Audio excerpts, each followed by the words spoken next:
Hello guys, इस video में अपन बात करने वाले हैं स्काई गोल्ड लिमिटेड शेयर के बारे में। तो कमेंट्स में इस शेयर को लेके भी जो क्वेरी आई थी। ओके, तो कंपनी का अगर अपन देखें ना तो स्काई गोल्ड नहीं, अगर अपन इसको स्काई रॉकेट कहें तो भी बुरा नहीं होगा, क्योंकि कंपनी 5 साल में अगर इसका अपन देखें रिटर्न 2018 से कंपनी आई थी तब से लेकर अभी तक जो है 2200% का कंपनी ने रिटर्न बना के दिया है। और पिछले अगर अपन 1 साल में भी कंपनी का रिटर्न देखते तो 600% का 1 साल में return.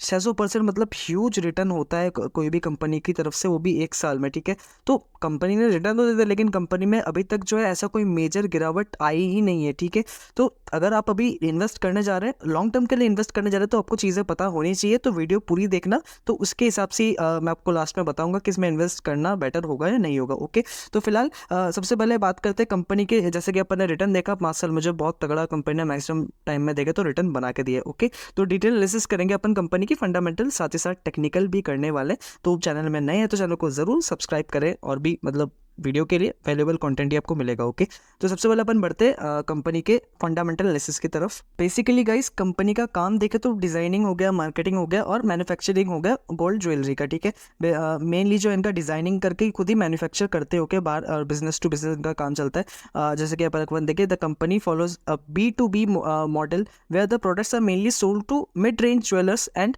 Boutique store who sells their products through the online platform retail stores. ठीक है, तो इनके जो अच्छे खासे जो समझ लीजिए कि जो नॉर्मल रिटेलर्स होते हैं, ठीक है, उनको ये लोग अपना प्रोडक्ट सेल करते हैं।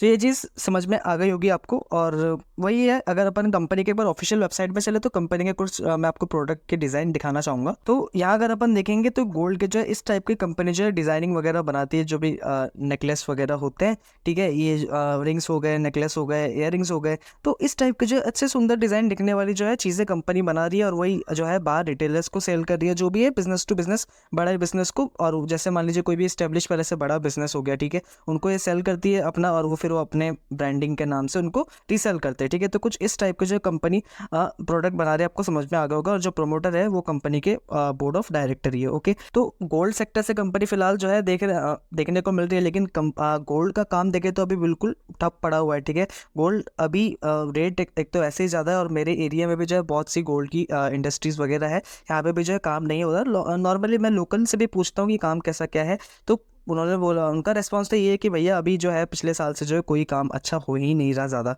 गोल्ड में। ठीक है, because of rate hike. Okay, तो कंपनी अगर देखें mainly deals in 22 carat gold jewellery, 22 carat gold की ज्वेलरी है, उससे रिलेटेड कंपनी काम करी। ओके, ये चीज़ आपको समझ में आ गई होगी।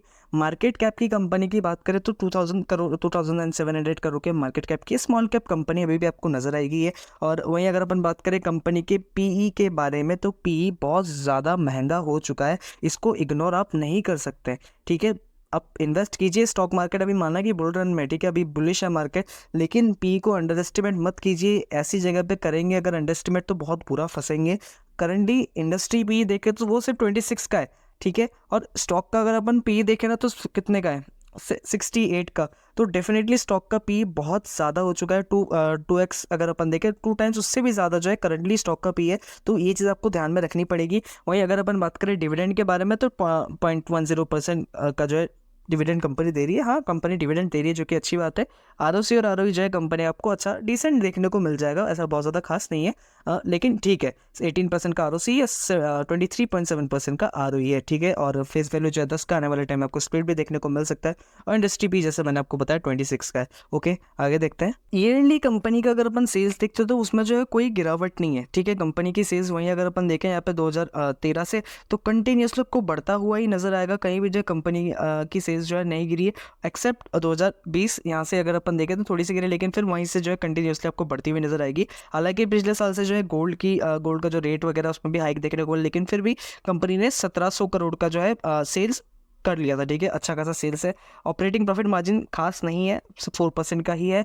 और नेट प्रॉफिट की बात करते हैं तो कंटिन्यूसली यहाँ पे भी आपको बढ़ोतरी देखने को मिलेगी। ठीक है, 6 करोड़, 5 करोड़, फिर 17 करोड़, 19 करोड़ एंड 40 करोड़। तो यहाँ से जो है 2 गुना हो चुका है इस जगह से यहाँ तक कंपनी का नेट प्रॉफिट। ठीक है, इसलिए जो शेयर में आपको जंप भी देखने को, लेकिन कुछ ज़्यादा ही जंप देखने को मिल गया। ओके, बैलेंस शीट की तरफ बढ़ते हैं अपन। तो गाइस, बैलेंस शीट की बात करें यहाँ पे अगर अपन कंपनी की, तो यहाँ पे रिजर्व्स जो है वो कंपनी के 231 करोड़ के, बोरिंग्स की बात करें तो वो 310 करोड़ के, तो कंपनी के पास आपको बोरिंग्स भी नज़र आएगी, ठीक है।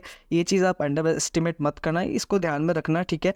और वहीं बात करें फिक्स एसेट्स के बारे में तो 35 करोड़ का कंपनी का फिक्स एसेट्स हो चुका है एज़ कम्पेयर टू, अगर अपन देखें यहाँ तो 4 करोड़, 5 करोड़, 8 करोड़, 9 करोड़, यहाँ से जो है करीब 3x कंपनी ने अपने फिक्स एसेट्स में जो है पैसा लगाया है, ठीक है। तो ये एक अच्छी चीज़ हो गई। आगे वहीं अगर अपन बात करते हैं शेयर होल्डिंग पैटर्न के बारे में, तो शेयर होल्डिंग पैटर्न देखें यहाँ पे तो अच्छा खासा होल्डिंग था 73.55% का 2021 से, अगर 20 से देखें सितंबर से, तब से लेके अब तक 73.55 तक सितंबर 2023 तक। लेकिन उसके बाद जो है 10% से ज़्यादा जो है प्रोमोटर ने अपनी होल्डिंग्स बेची है, ठीक है। इससे ज़्यादा नीचे जाते हैं और छोटी कंपनी तो थोड़ी सी यहाँ कंसर्न वाली बात हो सकती है। फॉरेन वालों का भी स्टेक है इसमें, छोटी कंपनी, लेकिन हाँ फॉरेन वालों का अच्छा खासा, अगर देखें यहाँ पे 0.4 था, 0.13 था, फिर 0.04, फिर 0.08 करेंटली फॉरेन वालों का देखने को मिल रहा है। अच्छा खासा इन द सेंस कि हाँ मतलब छोटी कंपनी के हिसाब से स्टेक है इनके पास, ओके। और डोमेस्टिक वालों के पास कोई स्टेक नहीं है। बाकी जो है रिटेल इन्वेस्टर्स के पास है। नंबर ऑफ शेयर होल्डर्स की बात करें तो 13,763 नंबर ऑफ शेयर होल्डर्स है कंपनी के, ओके। आगे बढ़ते अपन कंपनी के टेक्निकल एनालिसिस की तरफ। तो गाइस अभी मैंने कंपनी का BSE का चार्ट खोला है, वो भी डेली टाइम फ्रेम पे, और वहीं अगर अपन देखें जो शेयर है ना वो करीब जो है 15 से 20% जो है गिर गया था, ठीक है। 20% यहाँ पे गिरा, लेकिन वहाँ से जो फिर से बाय बैक इसमें देखने को मिला है। लेकिन करंटली अगर मैं कहूँ तो शेयर का पी जो है बहुत ज़्यादा हाई हो चुका है, ठीक है। और इसका वहीं अगर अपन शेयर देखें यहाँ पे गिरता है तो अगर राउंड फिगर में देखते हैं तो इसका जो एक पहला सपोर्ट सा बन रहा है वो कुछ 1500 का जो लेवल है, ये राउंड फिगर में ये इसका लेवल नज़र आ रहा है, ओके। बाकी जो है फिर उसके नीचे जो 1400 का, आपको 1300 का ये लेवल दिख जाएगा। लेकिन करंटली अगर मैं कहूँ कि आप इसमें एंट्री लेना चाहते तो क्या इसमें एंट्री लेना भी सही होगा? नहीं, मेरे हिसाब से, मेरे एनालिसिस के हिसाब से इसमें अभी एंट्री लेना बहुत ज़्यादा रिस्क का काम है, क्योंकि एक साल में कंपनी जो है 600% का रिटर्न दे रही है। तो उसमें 600% कोई भी कितनी भी अच्छी कंपनी हो एक साल में इतना रिटर्न देगी तो प्रॉफिट बुकिंग भी आएगी। ऊपर से छोटी कंपनी और प्रॉफिट बुकिंग जब आएगी ना तो ऐसे शेयर जो है ऐसे जाता है और आता भी ऐसे है, ठीक है। पकड़ रोक नहीं पाओगे। एक दिन में जो अच्छे खासा जो है सर्किट में 10% जो है शेयर भी गिर जाता है, 5% डेली गिरेगा। ध्यान नहीं दोगे तो अच्छा खासा जो आपको लॉस भी हो सकता है ऐसी कंपनी से, ठीक है। छोटी कंपनी होती है, मानना कि पोटेंशियल ज़्यादा होता है, लेकिन इस चीज़ का रिस्क भी रहता है बहुत तगड़ा, इसमें प्रॉफिट बुकिंग भी आता है। तो मैं कहूँगा कि अगर आप वेट करना चाहते हो थोड़ा वेट कर सकते हैं, नहीं तो आपके एनालिसिस के हिसाब से आप इसके साथ जा सकते हैं। लेकिन पूरा पैसा ना लगाइएगा, ये ज़्यादा बेटर ऑप्शन रहेगा। पूरा पैसा लगाओगे तो फंसने के चांसेस ज़्यादा है, ठीक है। जितना पैसा लगाना है 4x या फिर 3 हिस्सों में इसको डिवाइड कर दो, वो ज़्यादा बेटर होगा। एक हिस्सा आप लगाते जाओ, शेयर गिरता है आपके बाइंग जोन से, जैसे मान लीजिए 15% गिरा हुआ है तो 10% गिरा हुआ है तो यहाँ पे आपने पहले इन्वेस्टमेंट की, ठीक है। फिर और 10% आपके बैंक से गिरता है, फिर दूसरी आपने इन्वेस्टमेंट की, फिर और 10% गिर जाता है तो तीसरी आपने इन्वेस्टमेंट की, ठीक है। तो ऐसे करके तो आपकी एवरेजिंग भी हो जाएगी। और लॉन्ग टर्म इन्वेस्टर अगर आप हैं तो लॉन्ग टर्म के लिए सोच रहे हैं तो इस टाइप का इन्वेस्टमेंट ट्राई करके देखिए, ये तरीका आपको मतलब कारगर साबित हो सकता है, ओके।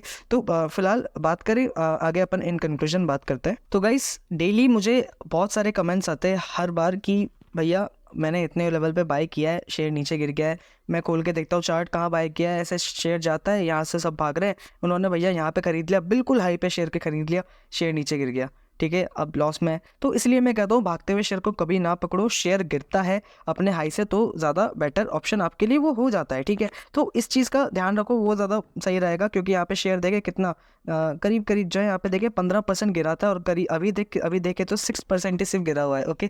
तो अभी मैं कहूँगा कि थोड़ा सा नीचे गिरता है, 15 से 20% आने दीजिए। पहली इन्वेस्टमेंट आप तब करें तो ज़्यादा बेटर होगा, ठीक है। तो फिलहाल इस वीडियो के लिए इतना ही। चैनल में अगर नए हैं तो चैनल को ज़रूर सब्सक्राइब करें ऐसे और भी मार्केट अपडेट्स के लिए और भी स्टॉक्स की वीडियोज़ के लिए, ओके। तो अपन मिलते हैं नेक्स्ट वीडियो में।